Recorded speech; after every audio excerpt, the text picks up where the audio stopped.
Hey, what's going on, guys? What's going on? I hope you guys are doing well. Welcome to drboycetv.com, the home for intelligent Black people. My name is Dr. Boyce Watkins.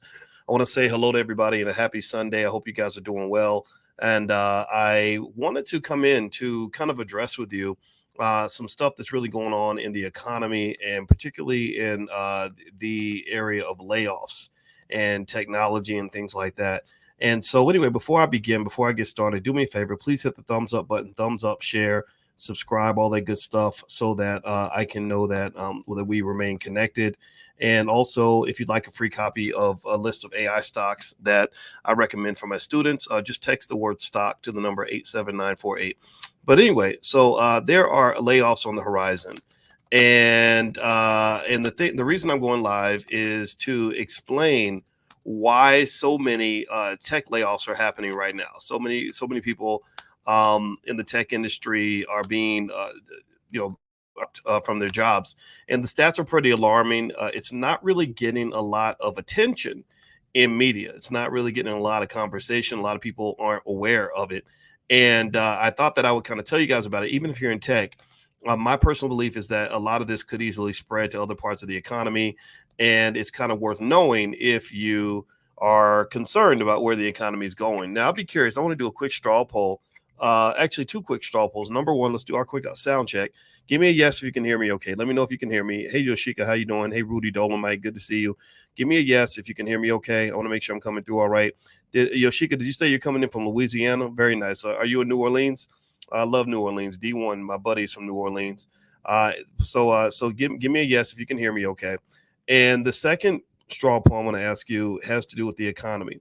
All right. So after you tell me if you can hear me, I'm looking for my yeses. Sometimes there's a little bit of a lag between the time that you guys respond. Okay, there we go. Okay, I see some yeses. All right. Thank you, Rudy and Pat and Wanda and Rosa. I see you. All right. So that's the first question I want to ask you. The second question I want to ask is, how many of you think that we're in a recession right now? Give me a yes if you think that the economy is in a recession. Give me a no if you think that the economy is doing pretty well.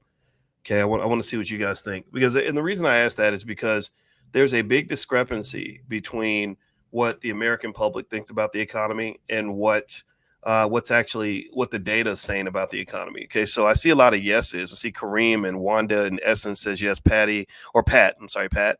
Everett, Rosa. Okay, Jacinta said no. Okay, I see Sherelle says no.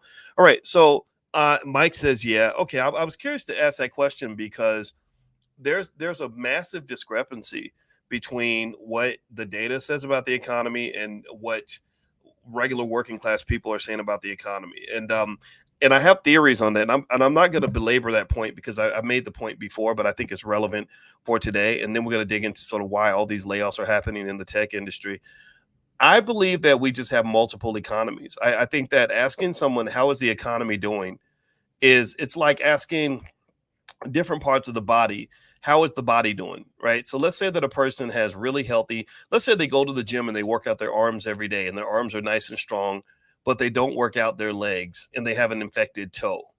Okay, so if I go to the arms, the people that, the part of the arm part of the body, I asked the arms if the arms could talk. I said, how's the body doing? Is the body doing pretty well?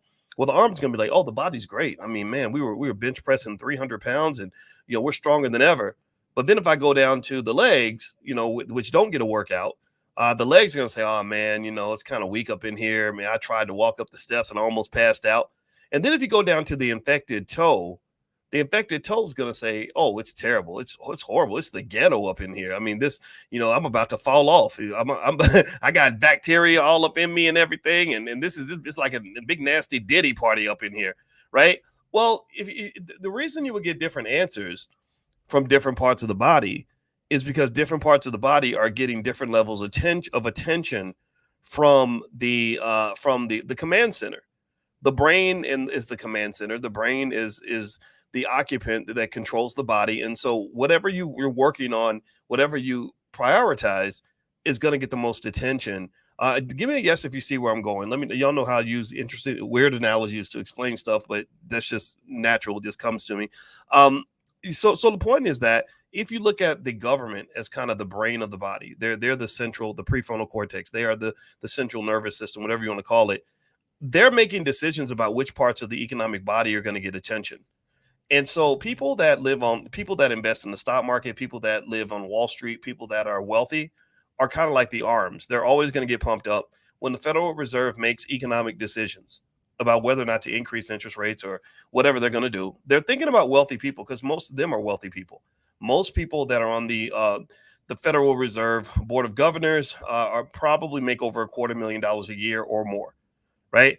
And the second tier, the legs, might be like regular working class people, people that are not really struggling and in poverty, but they're kind of middle class. Let's say middle class, but kind of let's say lower middle class, right? So they're getting the legs get a little bit of attention because you're walking and maybe you're jogging a couple miles a day, but they're not really getting the same workout as the arms. They're not getting the same level of attention. So the legs might be like, I don't know, like the guy that works at that has a UPS or something, right? Or works at I don't know, at Hilton hotels or whatever, and he's not making over 100,000 a year, but let's say he and his wife are able to do okay, put the kids in a decent school and live an okay life, but they're noticing the price of groceries going up, and it's kind of bothering them a little bit, and they're concerned about other aspects of the economy, job security, stuff like that.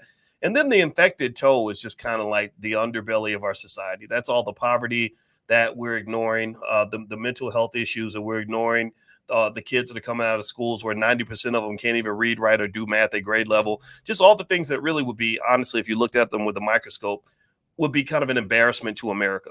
That would be kind of what the toe is, just the infected part of the country that could just erupt in chaos at any point and really kill the whole body, right? Because if we don't care about our poor people, if we don't care about our children, if we don't care about our black and brown people that are struggling down in the hood and stuff like that, eventually that's going to cost us, right? We're going to pay for that. And it's not just black and brown people in the hood. It could be white people in Appalachia. If you've ever been to Eastern Kentucky, I grew up in Kentucky. If you go, people think the whole state of Kentucky is all backwards and redneckish, and that's not true. No, that's not true. You got basically Kentucky's like New York City. In Kentucky, you've got Louisville, and then you have the rest of the state, right? You have Louisville, which is kind of like Kentucky's version of New York City, very modern, good people, pretty advanced. And then you got places where you might literally, your brother might really be your dad at the same time. That, just stuff like that, right? Just stuff where you're like, holy crap, I didn't know human beings did this anymore.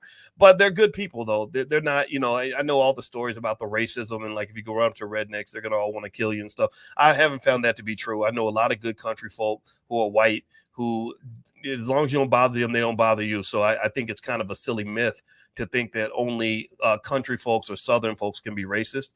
I've seen just as many racists in New York as I've seen in Kentucky. So let's stop with that nonsense. But anyway, with that being said, do me a favor, hit the thumbs up button really quick. Thumbs up, share, subscribe. And also, by the way, in case you're interested, I did create a new program called Retire Rich and Early, the Dr. Boyce Blueprint. And what it's designed to address is the coming retirement crisis and how you can make sure that you and your family are not hit by that. The lifetime access fee is $299. You can actually, for today, get access for life for $99. It's a breakdown of a bunch of modules on retirement, how it works, and also to kind of launch the training. I'm going to do a special event Tuesday night at 8:00 called Retire Rich and Early, and I'm going to literally break down everything you need to know about retirement. And this is good for any age. One thing about retirement is a lot of people think retirement is for old people. No, you get a lot of the benefits when you get old. But retirement's really a young person's game. That's something that you prepare for when you're young. And it also gives you financial security while you're young. So it's not like you have to wait till you get old to enjoy your money. You can enjoy your money even in your 20s if you use it for financial security or collateral for a loan. You can do a lot of things like that. So anyway, there's the link in the chat. Let me know if you see the link. Feel free to go take a look. And for today, you can get it for $99. It gives you lifetime access to all the materials and the recording of Tuesday night's event. All right. So with that being said, so here are some stats on what's happening in as far as layoffs in the tech industry. I was particularly alarmed by this because I was kind of surprised that it's gotten this bad this quick. I knew it would get bad. I knew it. I knew. I just had no doubt in my mind that there's no way we could have something as powerful as artificial intelligence and not start having people get laid off. I just really knew. I said there's no way on earth. All these executives that are telling well, AI is just going to be like a companion, and AI is not going to replace people. But the people who use AI are going to replace people. No, No, AI is going to replace people, and they're going to be a few people. I mean, there are going to be people still working and stuff, like but it's it ain't going to be like it is before. See, you got to understand. You got to understand the relationship between capitalists and human beings. Capitalists, which they're kind of human beings, not always. Capitalists don't really like dealing with people that much. They just don't. Their job, their goal has always been. Pay attention now. The goal of the capitalists in America, the extreme capitalists, has always been to turn you into a damn robot. Ever since Henry Ford and all those pioneers started, pulling these machines and making cars on the assembly line, or hiring a person where their only job was to stand there all day and pull a lever back and forth over and over like a robot. You don't think that Henry Ford, if he'd had the opportunity to lay off a person and replace them with a robot, you don't think he would have done that? Human beings require a human touch. You have to remember that they have to go to the bathroom every now and then. The human beings have to stop for lunch.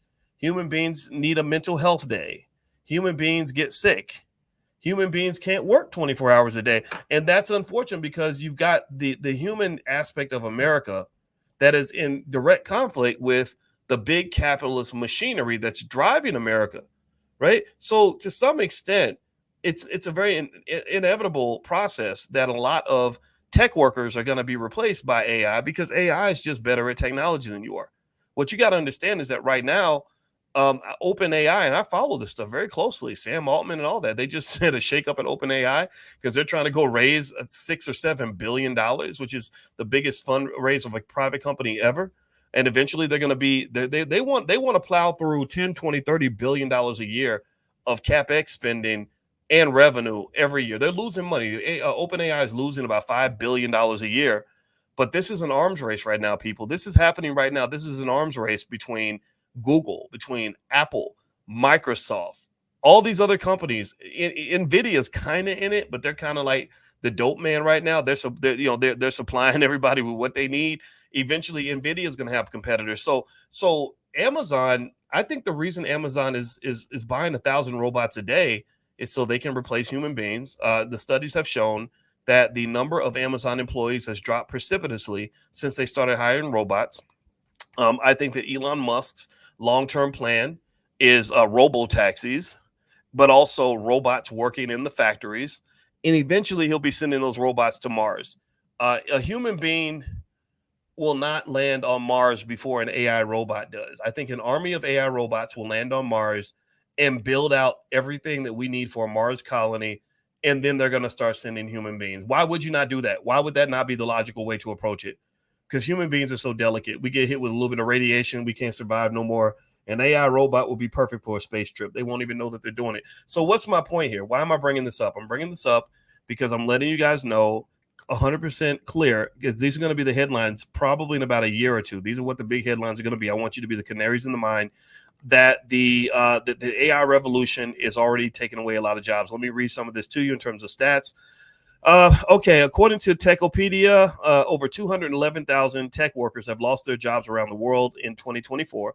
The U.S. has accounted for about a little more than half of that. So we've lost 120,000 jobs to tech layoffs. That's a very big number.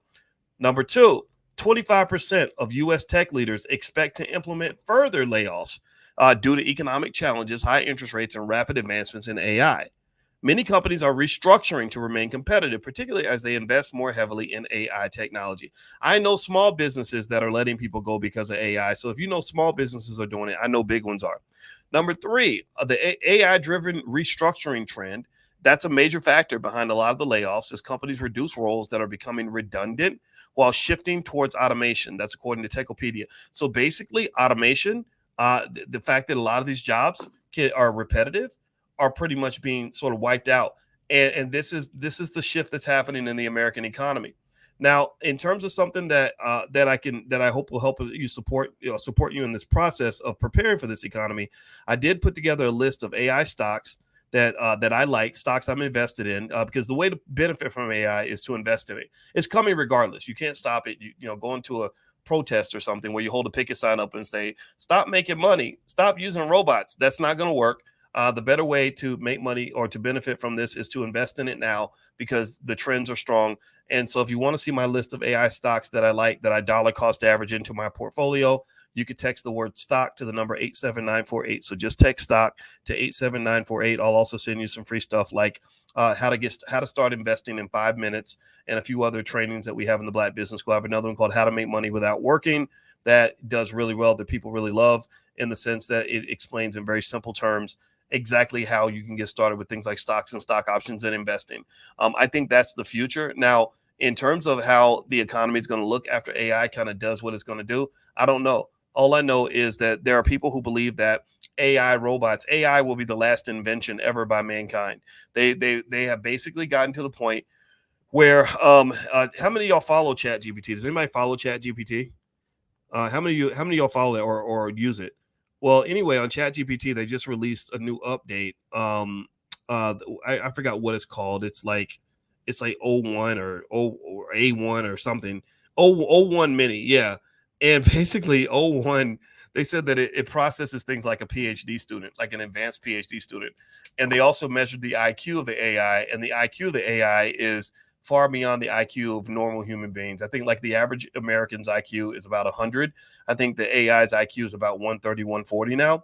So it's only going to get stronger. And they said that once AI reaches the level where it is as smart as an AI researcher, it's going to start building on itself. That's when compound interest, so to speak, is going to start kicking in. It's going to start multiplying like bunny rabbits in the backyard. It's going to start basically doing more research in a day than human beings might do in 100,000 years, which is going to be kind of insane, right? It's going to be kind of crazy, probably pretty scary, right? Like I really think there's some small probability that we can all die from this. I just can't imagine this ending well for human beings, because they'll probably conclude that we're just bad for the earth, which we are, because we're destroying the planet.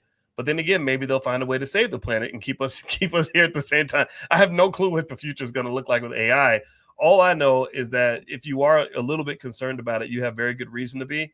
But then again, the future is always coming, and I encourage you not to live your life out of fear, because did y'all know that fear has always been around. Did y'all know that when they invented electricity, check this out, y'all.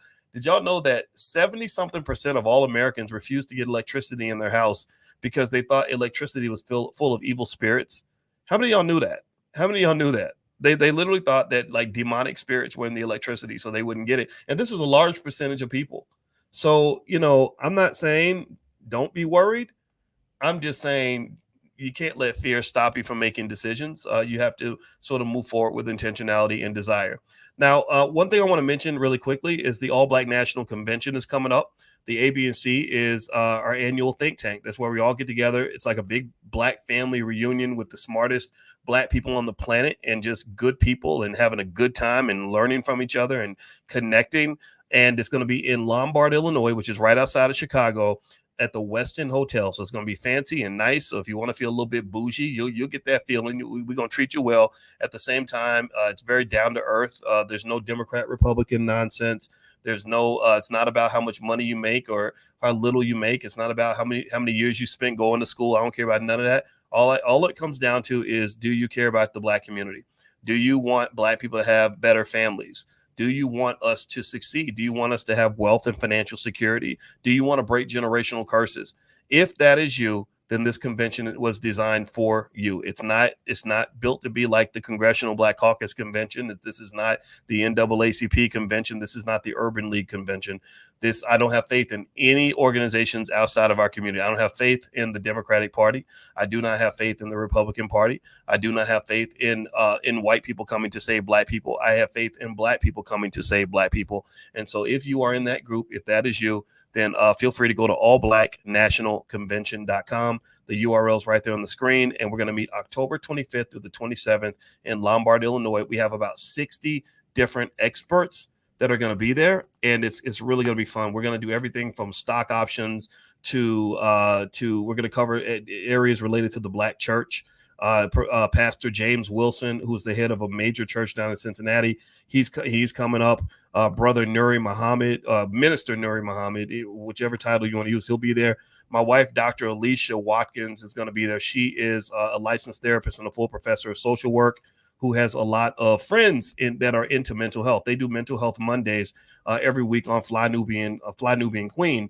And basically what we've concluded is that if we as a community can address things like undiagnosed and untreated trauma, we can really fix a lot of our challenges. And so Lamar Tyler, the Black Millionaire Maker, will be there. He's created more Black millionaires than anybody I've ever known.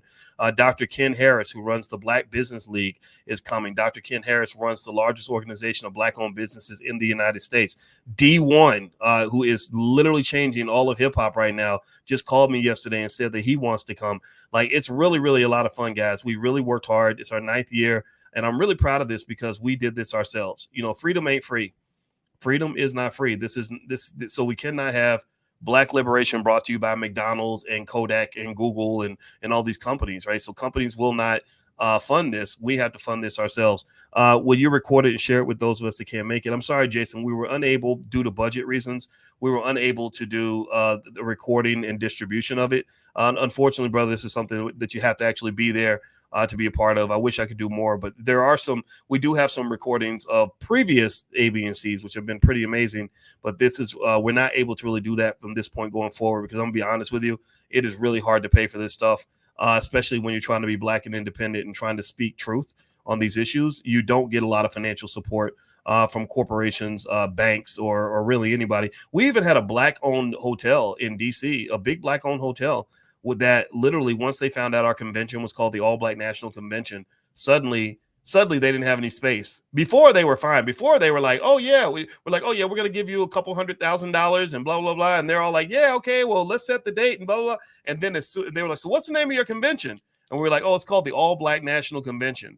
As soon as we told this Black-owned hotel that it was the All Black National Convention, that was when everything changed. The whole tune sort of changed. The whole mood changed. They suddenly went from being, completely open to being booked and busy. Oh, we're booked that time next year. Oh, what about the year after that? Oh, well, we'll book then too. So we just said, well, screw you. If you don't want our money, we don't want to work with you. So you got some Black people out here that are still scared to be Black. But there are a lot of intelligent Black people who love Black people, who are not afraid to be Black, who ain't scared of white folks, ain't scared of ignorant Black folks, aren't scared of Democrats, Republicans, corporations, or nobody, the government, none of these people. And these are not radical people. These are good people. My wife has her doctorate in social work. She is a licensed therapist. She teaches therapists how to do therapy. If the Black community needs anything, we need therapy. So I said, hey, babe, can you get a bunch of your friends and who are also therapists, and let's get together and let's heal our community. Ain't nobody else doing it.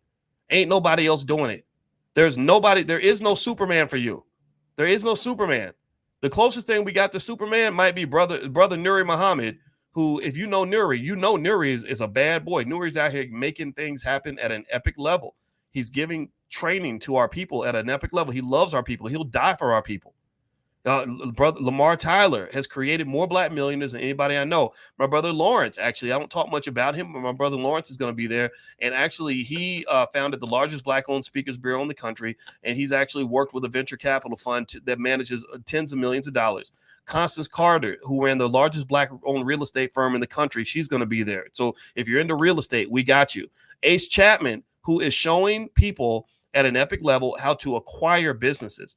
A lot of people don't know that one secret wealth spot, one big wealth hack that's happening right now is that there are all these businesses that are dying, that are very valuable, that are going to die because people didn't think about the next generation.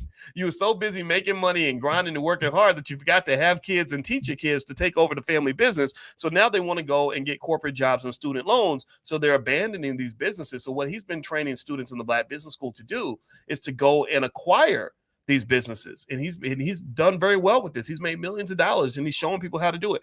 Andre C. Hatchett, who is showing folks how to become mobile notaries, he's going to be there. Dr. Lene Javette, who's a business strategist, an expert on Black-owned businesses, she'll be there. Michelle Walker Davis, who has helped people procure tens of millions of dollars in government contracts, big money in government contracts. She's going to be there. I can keep going. I mean, y'all see how many experts we have. I can't name every single person, but there's like literally about 60 experts from all walks of life. And we start with the financial, of course, but then we go into the mental health. We go into the physical health. We go into the legal. We go into the activism. We go into the education. We go into all of that. So that's what the All Black National Convention is all about. I hope you guys will consider joining us at the convention. If you're interested, just go to allblacknationalconvention.com. That's allblacknationalconvention.com. All right. So hit the thumbs up button, thumbs up, share, subscribe. Samuel says, Boyce, do you have awareness on that Jacksonville graduate that's attacking the 11-year-old black child that did a CNN interview with other kids? She's being viciously attacked on social media. Well, I didn't see anything about that. I'm going to look that up, Samuel. But I'll say this. I haven't seen this, but I will say that there are people who will attack you for being black and not going along with, vote blue no matter who or whatever it is they tell you to do, because they have people that are hired pretty much to manage the black community. They call it, they pretend like they're black leaders. Like for a long time, they presented Diddy as a black leader, but Diddy was never a black leader. Al Sharpton was never a black leader. These people are what I refer to as Negro managers.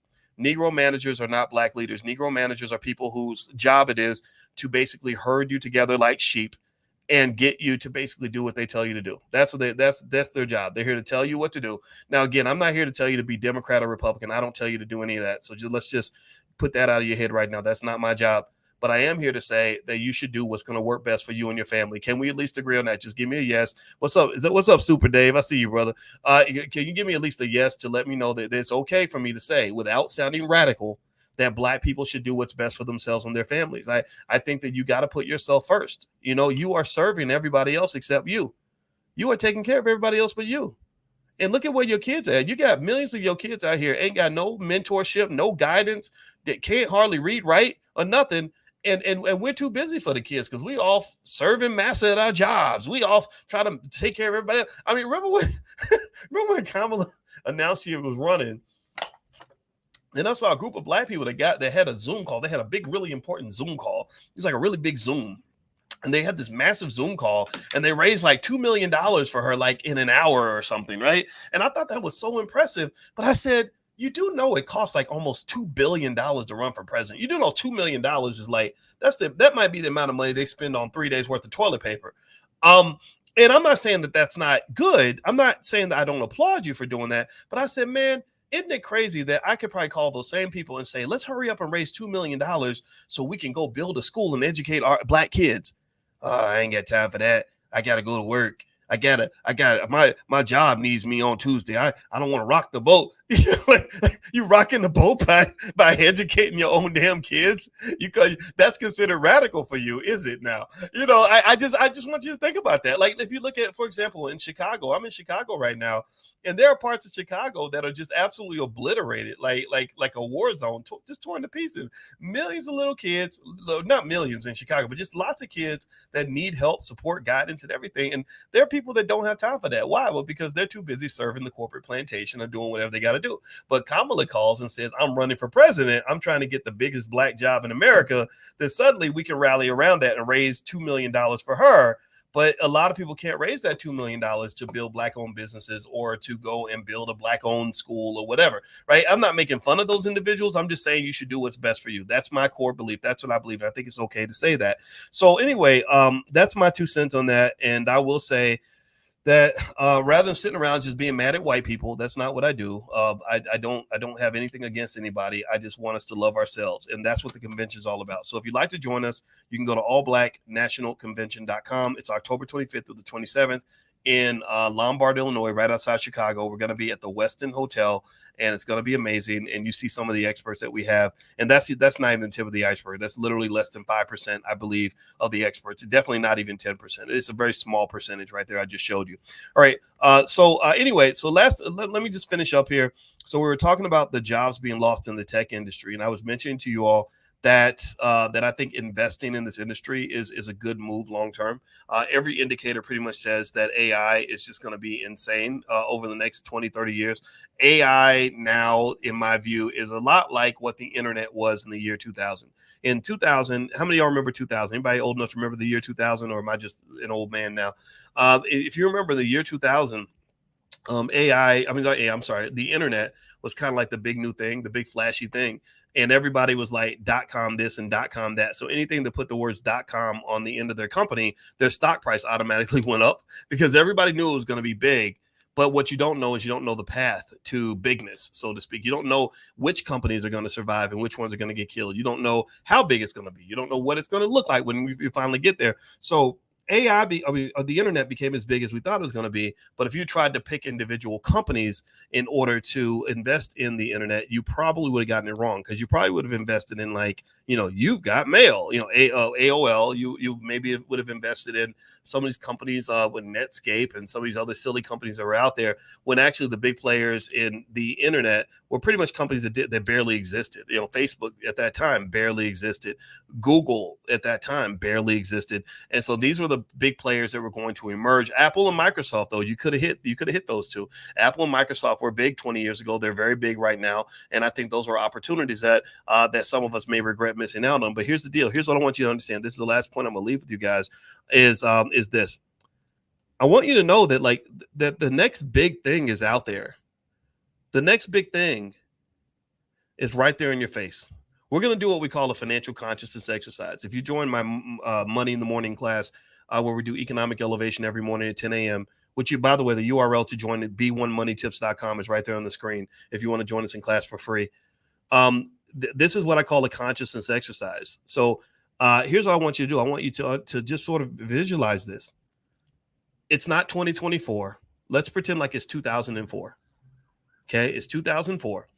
And in 2004, there were companies that were right there in your face, opportunities that were sitting right in front of you that you could see in plain day, that you look right past. You look right past them, and they eventually grew into opportunities that would have changed your life.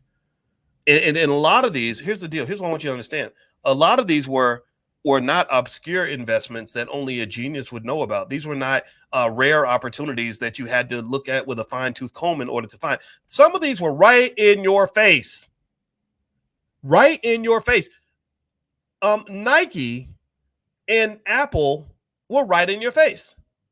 Were they not? Apple was right there. It's not like you didn't know about Apple in 2004. Microsoft was right in your face. Right? Do you understand what I'm saying? A lot of these companies that eventually just their stocks quadrupled and quintupled and 10x'd and all that, they were right in your face. But if your consciousness wasn't on investing, then you would have missed it all. Google was emerging. There were news stories about Google when they figured out how to do search better than anybody else around 2007. That was a company that was right in your face. And so what you have to maybe ask yourself is the hard question to say, well, where was I? What the hell was I thinking about in 2007 that caused me to miss out on economic opportunities that would have changed my life? If I go back to 2015, Bitcoin was right in your face. Was it not? How many of you knew? Give me a yes or no. How many of you knew about Bitcoin in 2015 or 2016? Give me a yes. Now, I'm not going to ask you to go back to like 2011, 2012. It was still emerging at that time. But how many of y'all knew about Bitcoin in like 2015?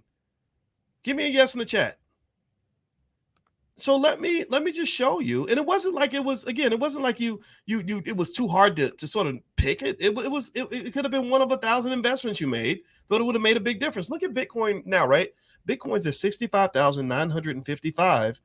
It has had periods as recently as 2 years ago where it was trading at one fourth of that price. But imagine if you went back to when you were thinking about something else back in 2016. This is as far back as the graph goes. May 6, 2016. Can y'all see that? Bitcoin was $453.99. Anybody who bought one Bitcoin in 2016, that Bitcoin would have gone up. I can't even tell you what percentage that is. I think it's more several thousand percent. $453 investment would have turned to $65,955. All you had to do was take a little bit of money and just wait. 453 is about the cost of a plane ticket and a hotel for a trip you maybe took in 2016 and didn't think nothing of it. 453.99. That's maybe 2 trips to the mall. Some of us spent way more than that just for Christmas shopping on toys that literally have zero value right now. It was right there in your face. The money was sitting in a briefcase in front of you in broad daylight. But you missed it because you weren't thinking about investing. You weren't financially conscious like you are now. So what I'm asking you to do is to understand that you don't live in the future. You do not live in the future, and you barely live in the present. What do I mean by that? You think you live in the present. You think you live in the future. You think you live in these advanced times where everything interesting's already happened. No, you actually live in the past. You live in the past. You kind of live in like 2024 is to 2054 what 1994 is to us. That's what you are. You live in the past. You're not new and fancy and radical. You're not the new Negroes. You're the old fashioned Negroes. That's what you are in the eyes of people in the future. So 30 years from now, or 20 years from now, maybe 10 years from now, there are people looking back at and listening to this podcast in the year 2034, and they're saying, "Oh my God, I wish in 2024 I had invested in blank." They're saying, "Gosh, if I could go back to 2024 and have put my money into blank, it would have 100x by that time."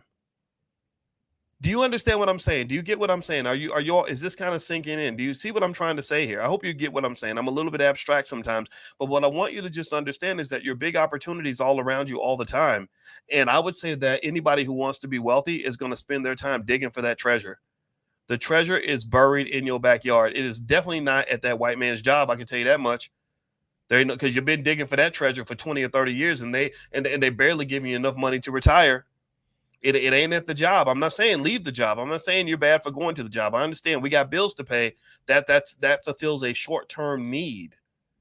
But if you're talking about fulfilling your long-term needs, if you went back to 1994 right now and you were thinking about long-term needs, and you're talking to somebody in 1994 right now, and you say, "Hey, let's do some things now that so that in 2024 we're going to be in good financial shape," and that Negro says, "No, I can't because I got to go to work," you would look at them as a very short-sighted, narrow-minded, small-minded person. You would say, "Oh my God, you don't see the future right now. You're only looking at 1994. You really think it's going to be 1994 forever. You look crazy to me right now." So what I'm saying to you is that when you are a small-minded person, when you don't think about the long term, when you're not thinking big, when you're not thinking about the next big opportunity, when you're not seeing or at least looking for the potential all around you, you're going to look back and be mad at yourself. So that's what I do every day. If you want to know what I'm doing every day, I'm looking for the treasure that is buried around me. I know that that next big opportunity is right there in front of me. I just got to find it. And I cannot find it if I'm being distracted by stupid little petty ridiculous stuff. So go find your big opportunity. And anyway, in case you want to join us for financial consciousness training, we do this every morning at 10 a.m. I think a lot of you like it. A few thousand of you have signed up, so feel free to go to b1moneytips.com. It's totally free, and the goal is just to teach you how to think about money, how to see money, how to visualize money. Part of the reason that most Americans are not ready for retirement is because most Americans were not trained to visualize the fact that they were going to get older. They were not trained to think about what retirement needs does for them. They were never taught about how important it is. You were always taught to focus on the short term. Back in the 90s, when you should have been saving for retirement, you had other things to do. And for some of you, you're young, and I just don't want you to make the same mistake that some of your parents and grandparents have made, because most Americans are not trained to think about the future. They're not trained to think big. They're not trained to think long term. They're not trained to think in terms of systems. They're only trained to think in terms of short-term issues and jobs. That's it. That's where your whole economic conversation kind of starts and ends. And I personally will tell you that that's a very limited perspective. So basically, that's the goal of financial consciousness training, to help you see the money. I want you to see the money, and if you see the money, you can be the money. So feel free to join us by going to b1moneytips.com, or you can also text the word morning, MORNING, to 87948, because it's called Money in the Morning. So text the word morning to 87948, and I'll invite you. Last but not least, the All Black National Convention. If you want to join us in Chicago, Illinois on October 25th through the 27th, you can go to allblacknationalconvention.com. That's allblacknationalconvention.com. And finally, here's a link one more time. If you want to join that training, Retire Rich and Early, that I just put together, here is a link right there in the chat, where you guys can join for $99 for lifetime access for $99. The regular lifetime access fee is $299, but you can join for $99 today. So feel free to do that if you are interested in that type of stuff. I'm going to do a training on Tuesday night at 8:00, all about retirement. So anyway, have a good day, guys, and thanks for hanging out with me. And I hope you have a wonderful Sunday. And I will see you all tomorrow morning. Take care now. Bye-bye.